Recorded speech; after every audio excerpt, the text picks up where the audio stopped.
जय हिंद दोस्तों, मैं संदीप आपका अपने YouTube चैनल मास्टर पाठशाला में आपका स्वागत करता हूं और आशा करता हूं कि हमारे अभी तक 2 लेक्चर हो चुके हैं। पिछले वीडियो में देखा है आपने भारत की अनुसूचियों के बारे में और आज हम देखने जा रहे हैं भारतीय संविधान के भाग, जो कि आपको भी पता है या हमने भी पढ़ा है, आपने किताबों से भी पढ़ा होगा या कहीं पर वीडियो भी देखा होगा। इसमें कहा गया है कि भारतीय संविधान के भाग कुल 22 हैं, कुल 22 भाग हैं, लेकिन कुछ क्रम के अनुसार 25 भाग पढ़े होंगे आपने। तो आज हम इसको देखेंगे धीमे धीमे करके इन 22 भागों से क्रम के अनुसार ये 25 किस तरह हुए हैं और कब कब हुए हैं और कैसे हुए हैं। लेकिन इसके पहले कल के लिए थोड़ा सा बात कर लेते हैं हम अनुसूचियों के बारे में। हमने इसे उम्मीद करी थी कि शायद ही वीडियो को देखने के बाद कुछ कमेंट आएंगे, लेकिन किसी ने बेहतर कमेंट नहीं किया।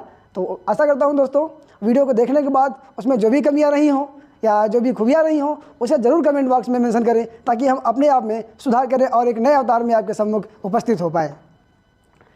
बताना चाहते हैं कल अपने अनुसूचियों के बारे में। वहाँ पर हमने देखा हुआ था अनुसूची 1 से लेकर के 12 तक, जिसमें थोड़ी सी हमने एक में कमी करी थी अनुसूची नंबर 12 में, जिसमें लिखा हुआ था नगर पालिकाएँ। उसमें एक टॉपिक थोड़ा सा गलत किया था।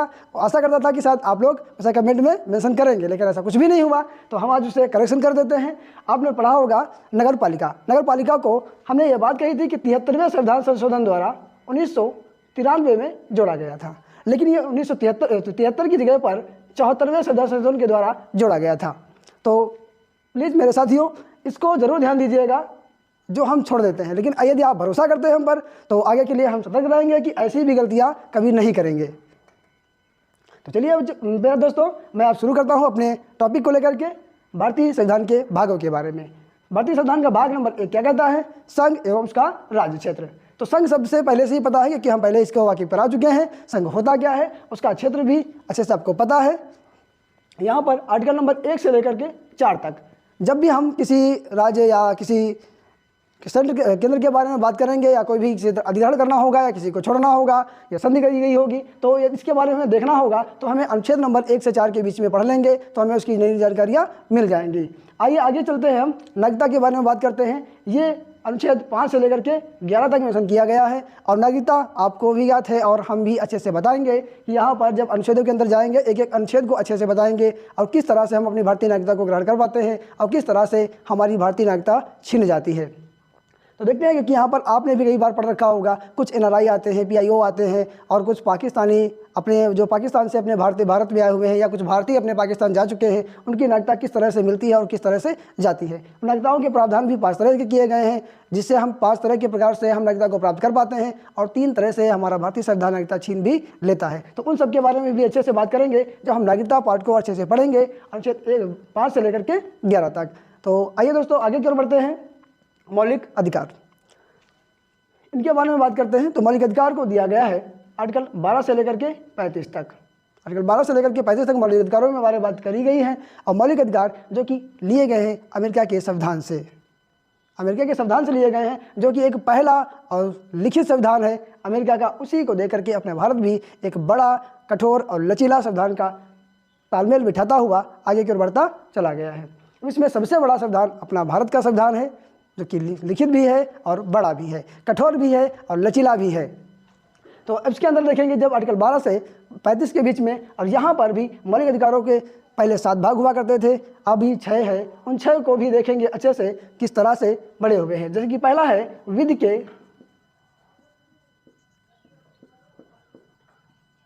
समक्ष समता, ये आर्टिकल नंबर 14 से लेकर के 18 तक है।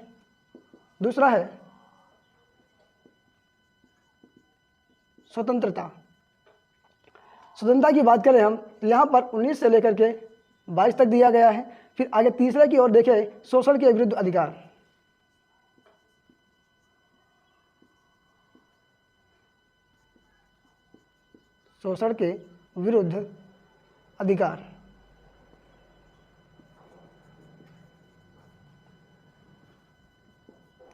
ये आर्टिकल 23 और 24 में दिया गया है। इन आर्टिकलों में अच्छे से देखेंगे किसमें किस तरह का शोषण हो रहा है।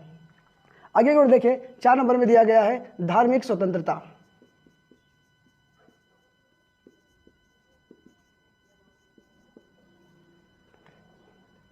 ये दिया गया है आर्टिकल 25 से लेकर के 28 तक।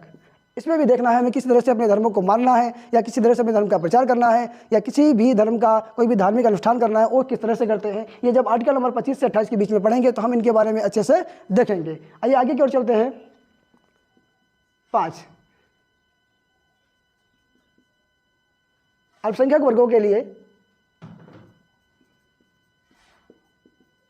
अल्पसंख्यक वर्गों के लिए शिक्षण संस्थान की स्थापना एवं प्रशासन,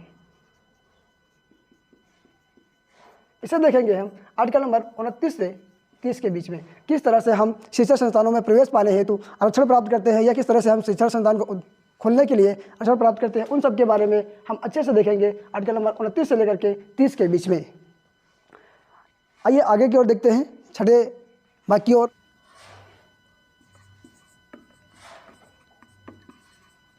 संवैधानिक उपचारों का अधिकार।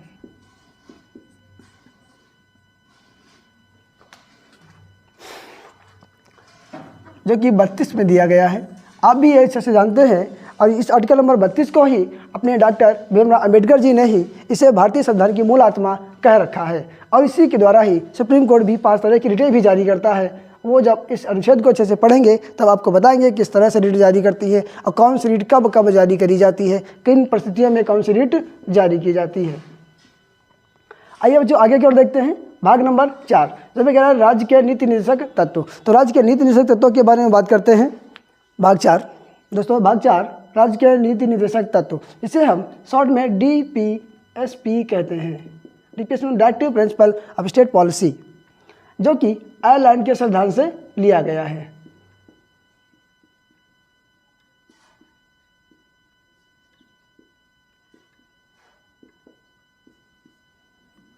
इसे ही इसमें एक आर्टिकल है, आर्टिकल नंबर 37, इसको जब अच्छे से पढ़ेंगे तो यहाँ पर एक बात अच्छे से लिखी गई है, यह न्यायालय द्वारा परिवर्तनीय नहीं है। क्या लिखते हैं इसे? न्यायालय द्वारा परिवर्तनीय नहीं है। ये आर्टिकल नंबर 37 बताता है कि न्यायालय द्वारा परिवर्तनीय नहीं है, लेकिन मौलिक अधिकारों को न्यायालय द्वारा परिवर्तनीय बनाया गया है। अर्थात सीधी सीधी बात ये करें तो मूल अधिकारों को लेकर के हम सुप्रीम कोर्ट में अपनी मांग रख सकते हैं, लेकिन DPSP को लेकर के अपने सुप्रीम कोर्ट के पास जाकर के इसमें हम कोई भी बात कह नहीं सकते, या इसकी मांग हम नहीं कर सकते। तो आइए आगे हम देखते हैं इनके बारे में भी। यहाँ पर राज्य के नीति निर्देशक तत्वों के बारे में, राज्य के नीति निर्देशक तत्वों में भी 3 तरह से दिया गया है। एक है उदारवादी, दूसरा है गांधीवादी, तीसरा है समाजवादी। इस 3 तरह से भागों में बांट करके पढ़ते हैं। जैसे ही हम इन आर्टिकलों के बारे में अच्छे से जाएंगे अंदर की ओर, तब हम आपको अच्छे से बताएंगे कौन कौन से आर्टिकल उदारवादी हैं और कौन कौन से आर्टिकल गांधीवादी हैं और कौन से आर्टिकल समाजवादी कहलाते हैं। लेकिन फिर भी एक मोटे तौर पर आपको बता देते हैं, जैसे कि आर्टिकल 40, 43, 43B और 44 और उसके बाद 45, 46 और 47, ये आर्टिकल गांधीवादी कहलाते हैं। और उदारवादी की बात करें तो 38, 39, 39A, फिर 43, फिर 43B और उसी तरह से 46, ये आते हैं उदारवादी में। समाजवादी में की बात करें तो 44 के बाद आते हैं 45 के बाद 46 के बाद 47, 48, ये सब के सब आते हैं समाजवादी में। यहाँ पर 48A भी आता है, 49, 50, 51 भी आ जाते हैं। तो जब इनके बारे में हम अच्छे से देखेंगे, इनको अलग से डिफाइन किया जाएगा एक एक आर्टिकल को, और एक एक आर्टिकल को अच्छे से देखा भी जाएगा। लेकिन फिलहाल अभी हम आपको दिखा देते हैं कि आर्टिकल जो राज्य के नीति निर्देशक तत्व है वो उदारवादी, गांधीवादी और समाजवादी 3 तरह से बटे हुए हैं। आगे की ओर देखते हैं दोस्तों। अब अपने भाग नंबर 4 को देख लिया है। अब भाग नंबर 4 में ही आपको ज्ञात रहा होगा, एक आता है भाग 4 का। भाग 4 का इसे भी देखते हैं। ये पहले मूल ये का शब्द लिखा हुआ है, मतलब ये है कि ये वास्तव में मूल संविधान में नहीं था। मूल संविधान का अर्थ ये है कि 26 जनवरी 1950 को जो संविधान लागू हुआ था उस समय की बात कर रहे होते हैं। मूल संविधान में एक काज लिखा हुआ है, मतलब बाद में संशोधन के द्वारा जोड़ा गया होता है। तो ये जोड़ा कब गया है? तो जोड़ा गया था 42वें संविधान संशोधन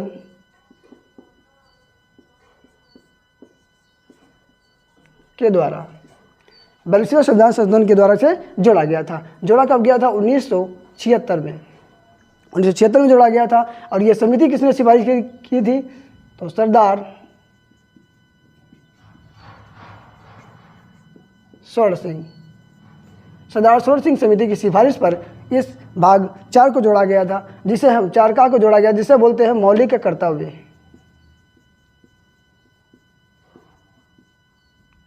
नाम दिया गया था मौलिक कर्तव्य। इसको भी अच्छे से देखेंगे। यहाँ पर जब सरदार स्वर्ण सिंह ने सिफारिश की थी तो उस समय इन्होंने 8 मौलिक कर्तव्यों के बारे में बात करी थी, लेकिन जैसे ही कांग्रेस की सरकार ने इसे संविधान में जोड़ा या इसे 42वें संविधान संशोधन के द्वारा इसे ऐड किया गया तो उस समय 10 अनुच्छेदों को ऐड किया गया। तो 10 मौलिक कर्तव्यों को जोड़ा गया।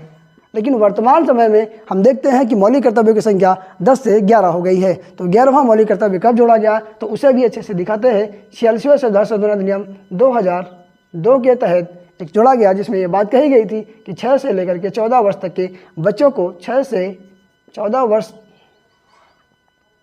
तक के बच्चों को निःशुल्क और अनिवार्य शिक्षा उसके अभिभावक उपलब्ध करवाएंगे। आइए बच्चों अगले की ओर बढ़ते हैं हम भाग नंबर 5 पर। चलिए दोस्तों, अब भाग नंबर 5 को देखते हैं, जिसमें शब्द लिखा हुआ है संघ। संघ शब्द को पहले से बता चुके हैं क्या है, तो इसके बारे में देखते हैं। यहाँ पर दिया गया है आर्टिकल नंबर 52 से लेकर के 151 तक। अब इन आर्टिकलों को भी देखते हैं, भाग में अलग अलग बांट करके पढ़ते हैं तो बहुत ही आसानी होगी यदि हम नहीं अभी आर्टिकल के अंदर की ओर नहीं जाएंगे, लेकिन भाग अलग अलग बना लेते हैं। तो भाग देखते हैं। इसका भाग नंबर 1 क्या करता है? कार्यपालिका।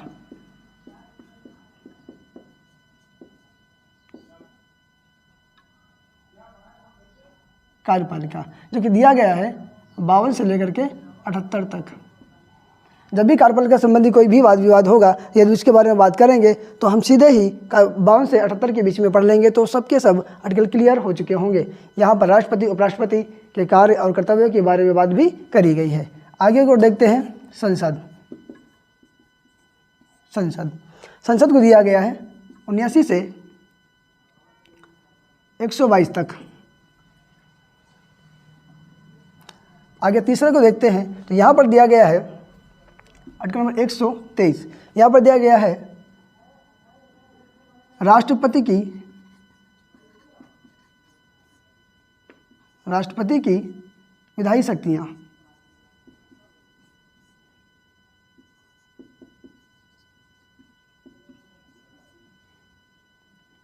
4 नंबर को देखते हैं, तो यहाँ पर दिया गया है न्यायालय, सर्वोच्च न्यायालय।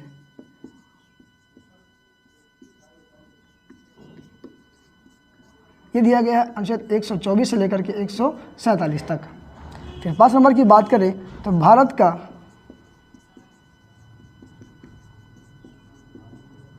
नियंत्रक एवं महालेखा परीक्षक, इसे दिया गया है 148 से 152 तक। यदि अब उम्मीद करते हैं यदि सर्वोच्च न्यायालय संबंधी कोई भी वाद होगा या कोई भी प्रश्न आएगा तो शॉर्टली हम 124 से 147 के बीच में ऑप्शन को टिक कर लेंगे।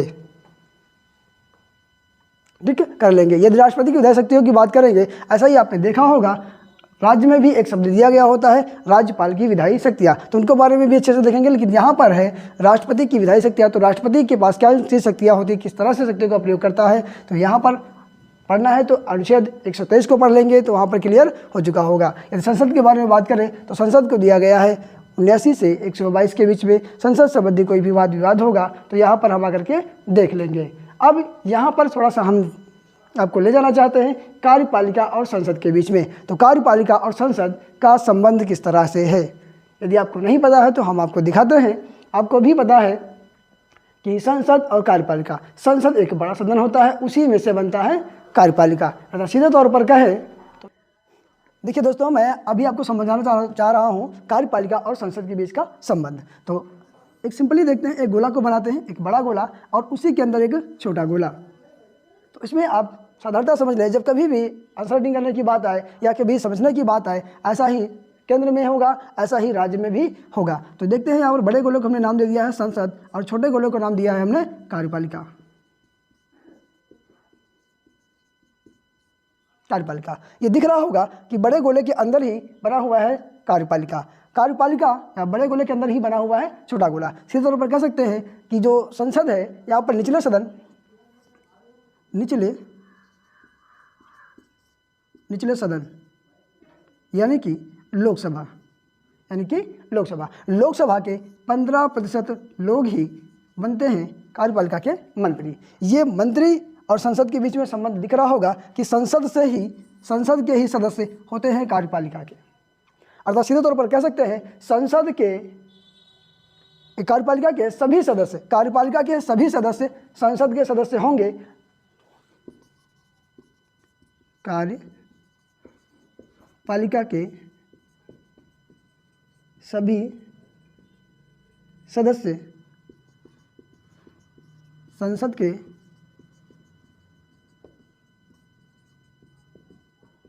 संसद के सदस्य होंगे।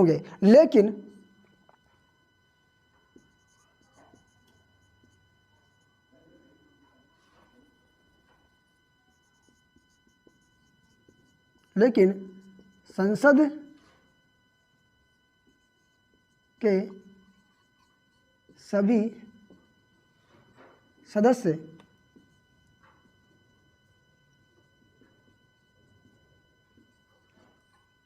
कार्यपालिका के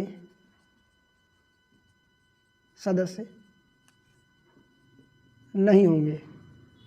अर्थात सीधे तौर पर कह सकते हैं संसद और कार्यपालिका के बीच में अब तो संबंध आपको समझ में आ चुका होगा कि संसद बाप है,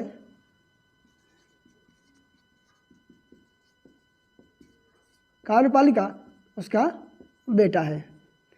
तो अब ये इन गोलों को अच्छे से याद करिएगा और इनको भी अच्छे से याद रखिएगा कि कभी भी इन शब्द की बात करी जाए तो आप आसानी से डिफाइन कर लीजिएगा।